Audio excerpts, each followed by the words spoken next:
Oke Pak, standby. Tarian ini merupakan tarian etnis tradisional Garapan Aceh, persembahan dari Dinas Kebudayaan dan Pariwisata Kabupaten Aceh Tenggara kepada seluruh peserta Kutacan Adventure Extreme yang ketiga.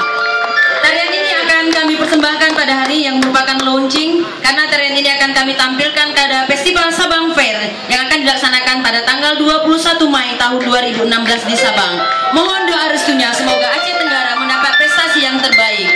Dan inilah tarian etnis Garapan Aceh yang diberi tema Muat Kuang, yang berarti tarian mengambil pandan, di mana gadis-gadis di Aceh Tenggara yang cantik jelita akan mempersembahkannya pada hari ini. Bagaimana mereka mengambil sebuah pandan, selanjutnya akan jadikan sebuah tikar yang merupakan tema persatuan dan kesatuan dan jalinan silaturahmi yang akrab, mudah-mudahan akan tetap terjaga di bumi sepakat segenep Kabupaten Aceh Tenggara. Inilah tarian tradisional etnis Garapan Aceh, Muat Kuang.